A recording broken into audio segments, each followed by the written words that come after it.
Hello everyone and welcome to our podcast. My name is Silvia Segerstrale and I work at Stanford Concierge Medicine Clinic.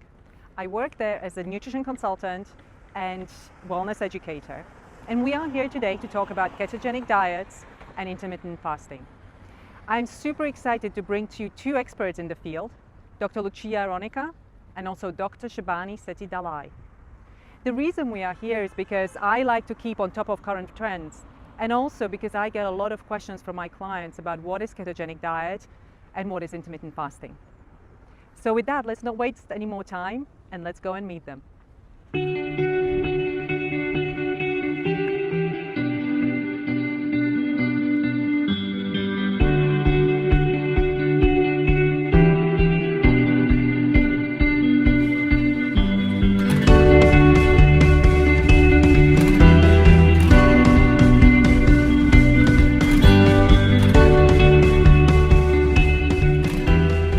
Here we are. We have two experts in the field.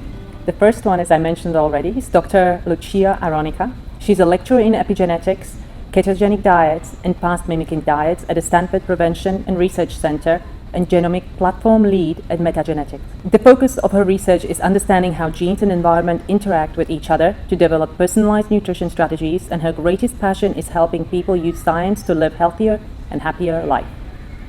We also have Dr. Shebani Sethi MD, and she is a board-certified psychiatrist and obesity medicine specialist, faculty at the Stanford School of Medicine, and the founder and medical director of the Stanford Metabolic Psychiatry Clinic and Silicon Valley Metabolic Psychiatry Center.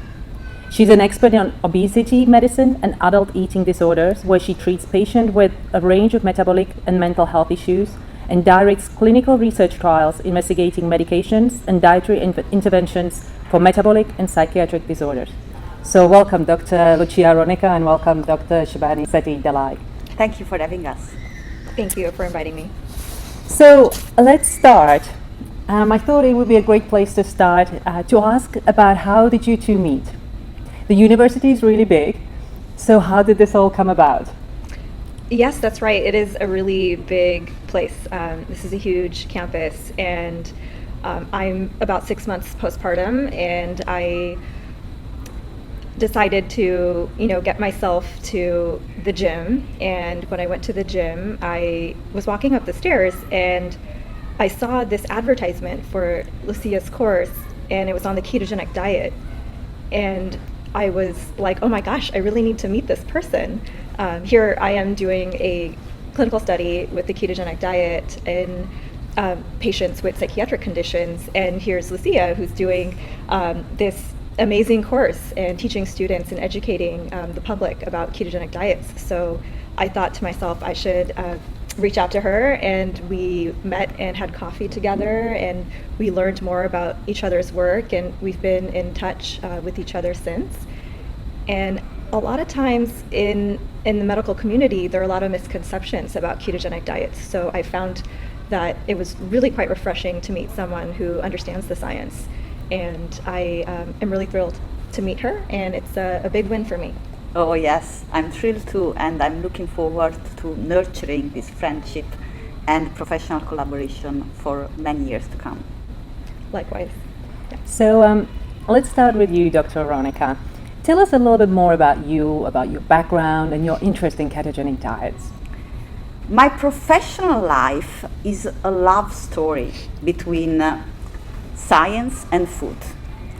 I was born in Naples, Italy, where I learned to cook, share, and love food.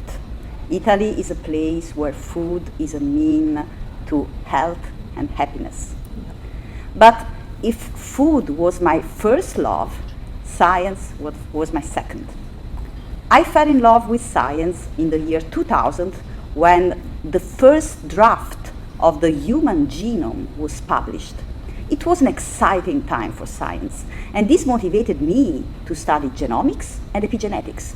I first pursued master studies in Italy, and then a PhD and postdoc in epigenetics, first at the University of Vienna and then at the University of Oxford. And the study of epigenetics transformed the way I looked at food. I realized that food is not only calories, it is biological information. It is the most powerful signal to our genes, the most powerful way of transforming our health from the inside out. And that's how then my two big loves, food, so food as medicine, and epigenetics, science, married with each other. And I decided to move to Stanford, where I am leading the epigenetics analysis of the diet fit study by Professor Christopher Gardner, the largest randomized clinical trial ever undertaken to compare low carb and low fat diets. And I'm also teaching courses in genetics, epigenetics, and personalized nutrition. That's pretty impressive background. I attended one of your courses, in fact, two of your courses, and in your courses you describe ketogenic diet as a type of fast-mimicking diet. Can you tell us a little bit more about that? Yeah, sure. Ketosis is the hallmark of fasting, and a common feature of most fast-mimicking diets. So fast-mimicking diets are diets that mimic the effects of fasting by inducing a metabolic switch from using glucose to using fat as fuel. And in this process, we break down body fat and turn it into ketones, which are miniature fatty acids that can cross the blood-brain barrier and provide a fuel for the brain when blood glucose is low and we don't either restrict carbohydrates or we fast. Okay. And understanding the link between fasting and ketogenic diets can help us debunk the myth that ketosis is an unnatural and dangerous state, and help us frame it actually as an essential, natural metabolic state that helped us survive during evolution. Yeah. And actually, fasting was the first way people got into ketosis, even before the word diet was invented. And ketosis was essential for unlocking our body fat and turning it into ketones to provide energy for our brain during a period of food shortage. And the reason why this was crucial is that we can store only a limited amount, so a number of calories in our glycogen, which is the way our body stores glucose. We can store approximately 2,000 calories as glycogen. Oh, wow. In contrast, we can store more than 100,000 calories in our body fat. And we need to either restrict carbohydrate or fast to tap into a gold mine of calories. And so ketosis was essential for human survival during evolution, but it's also crucial during the development of brain development in newborns and brain health as we grow up. And as a matter of fact, the ketogenic diet was born as a fast-mimicking diet in the 1920s when scientists realized that fasting was beneficial to improve symptoms in epileptic children, and formulated a diet that could reproduce the effects of fasting without fasting. And voila, the ketogenic diet was born. Oh, that's an amazing story, and that gives us a little bit of background into how ketogenic diet is similar or links into fasting. And for our audience, can you describe a little bit, or can you highlight any differences, key differences between ketogenic diet and intermittent fasting, or just fasting in general? Oh yes, perhaps the most important difference is how ketosis is induced and to which extent. So fast-mimicking diets such as intermittent fasting or periodic fasting usually induce intermittent and mild ketosis by restricting when on how much to eat. Whereas a ketogenic diet induced a sustained ketosis by restricting what to eat, carbohydrates, Okay. and without restricting calories. And this has reflects into physiological differences because only sustained ketosis can induce keto-adaptation, which is a process, so it's a broad spectrum of physiological adaptations in our mitochondria, liver, muscles that ultimately transform the way our body processes carbohydrates and fats. And another important difference is the emphasis on diet quality. So while most fasting protocols don't require people to change their usual diet, a well-formulated ketogenic diet requires to really choose high-quality foods that are low in carbohydrates but dense in nutrients, such as green leafy vegetables, fatty fish, nuts, meats. And while this is, of course, more challenging than simply restricting when and how much to eat, there is room for flexibility. So there are 1,000 ways of doing a ketogenic diet. A vegan keto, a pescatarian keto, a flexitarian keto, and finding the one that is going to work for you is the key to success. Okay. Tell us a little bit more about your background and how you got interested in ketogenic diets and how you use it in practice. For me, it all started about a decade ago, and I was in medical school. I took a rotation in obesity medicine with Dr. Eric Westman at Duke University Medical Center in North Carolina, and he is really, for those who are not aware, he's really the pioneer in the low carbohydrate and ketogenic community. And in his clinic, I saw many patients that were doing really, really well on this dietary approach, and they were getting off their medications. I mean, normally you go to a doctor and you get a prescription and you walk out the door with another medication to take. And this was a completely different paradigm. So I was really inspired by that change that people were making with their health. In fact, I saw many of these patients that had psychiatric illness as well.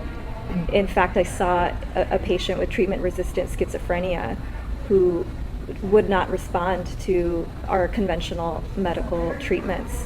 And with the ketogenic diet, it really proved for this patient to be far more powerful as an intervention compared to medications. So this experience just really inspired me to dig further into the literature. And what I found and what I noticed was that there is this huge overlap of mental illness and obesity and metabolic disease. And when I say metabolic disease, I'm talking about obesity, I'm talking about diabetes, I'm talking about heart disease. So what I have found is that mental health symptoms like depression or anxiety or psychosis are actually improving when I treat the metabolic disease. And part of my research is formally studying what a ketogenic diet intervention, which we know is anti-inflammatory, and how it affects metabolic health parameters as well as mental health. And when I say metabolic health parameters, I'm talking about reduction in cardiovascular disease, cardiovascular factors. And this is in a patient population of folks that struggle with schizophrenia or psychotic spectrum illness, as well as bipolar illness.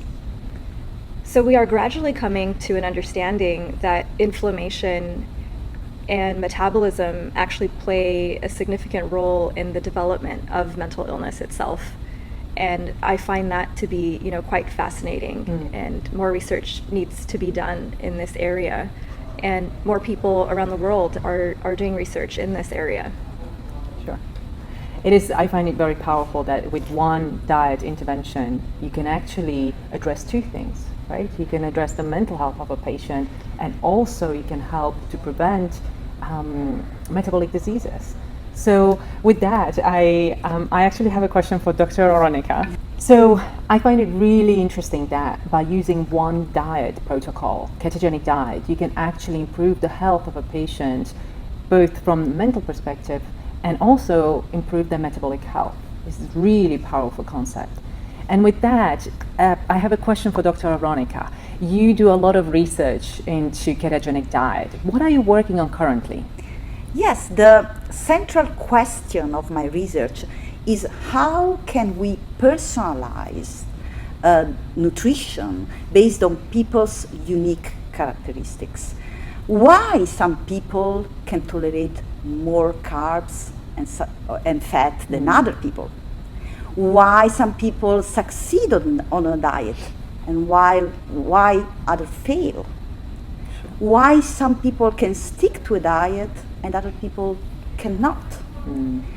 And specifically, I'm leading the epigenetic analysis of the Diet Fits study by Professor Christopher Gardner. And the main idea of the study is that one diet doesn't fit all. And we want to identify biological markers, biomarkers, that can allow us to predict which diet is going to work for which people. And we are looking at the hottest biomarkers in personalized nutrition. So metabolic biomarkers, proteomic biomarkers, the microbiome, genetic and epigenetic biomarkers, which are the focus of my research. So the word epi means on the top. And so epigenetic markers are chemical groups on the top of our genes that can turn them on or off without changing the genetic sequence.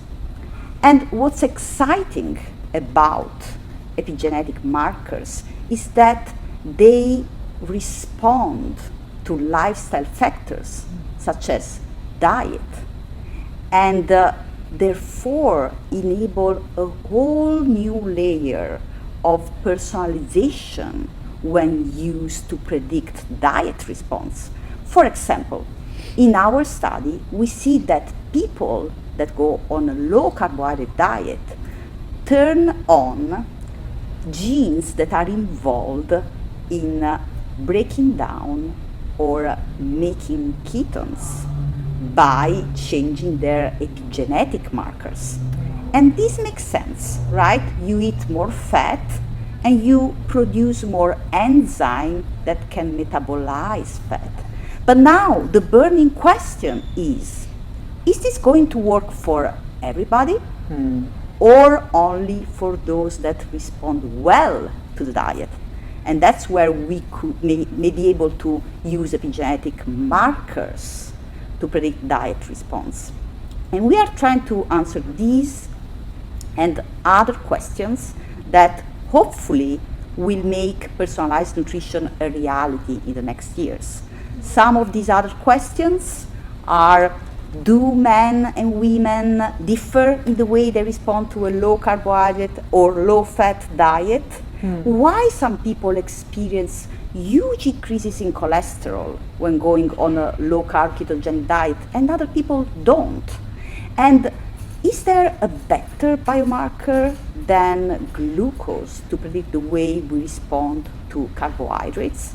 These are all exciting questions, and I'm thrilled to tackle them in the next years. Dr. Sethi Dalai, we've heard so much about the benefits and how exciting and powerful ketogenic diets can be. But do you find from your practical clinical experience that there are some concerns that you would have? Yeah, a common misconception that I often get in practice from patients is, asking me if this is just a fad diet. And it is true that it is more popular right now, and it's also true that it's really caught, mainstream's attention. But actually, it's been a diet that's been around for hundreds of years. And in fact, in the 1920s, it was used as a treatment for epilepsy. And this is treatment-resistant epilepsy. And it was very effective. And this is before the medications even came out. The pharmaceutical companies came out with these medications like valproic acid, Depakote, Lamictal, topiramate, or gabapentin. And these medications are medications that we often use to treat seizures.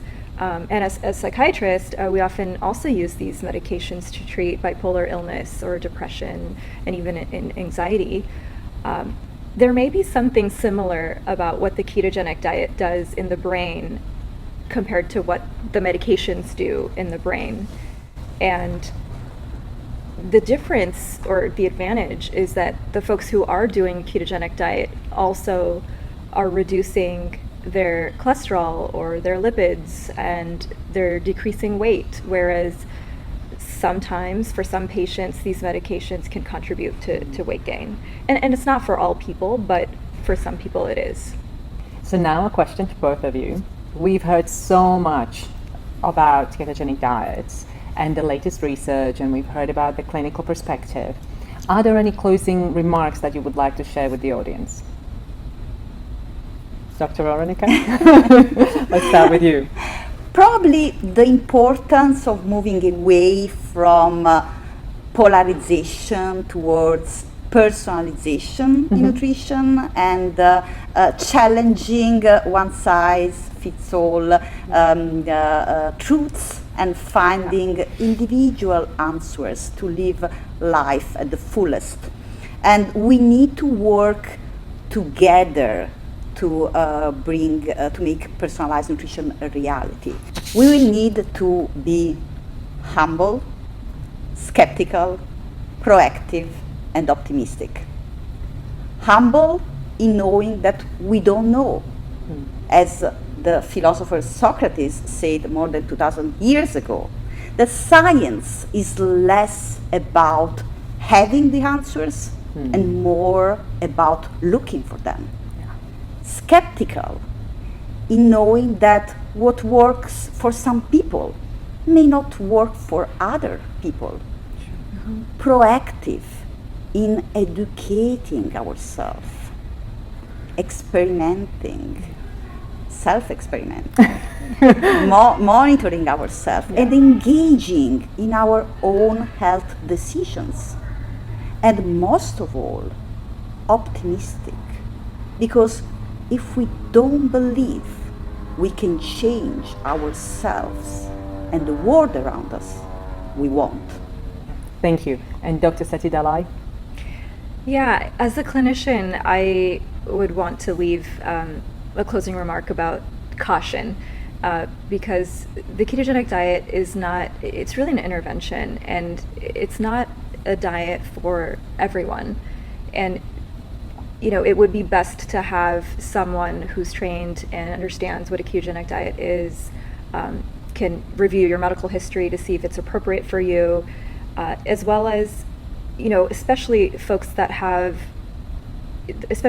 on medications. Sure. And they need to be tapered safely off those medications, whether there's psychiatric medications or whether they're medications for blood pressure or for diabetes. It needs to be safely managed. And so if you're interested in a ketogenic diet, talk to your healthcare provider, talk to someone who's trained in either obesity medicine or an internist who's familiar with the ketogenic diet, or a nurse practitioner or a nutritionist who's familiar with it. That would be what I would. Thank you, Dr. Lucia Aronica, and also thank you, Dr. Shebani Sethi Dalai. Pleasure. It was a wonderful experience to have you here. I hope you enjoyed watching us as much as we enjoyed this conversation. If you would like to learn more about their work, please check out their websites and their social media.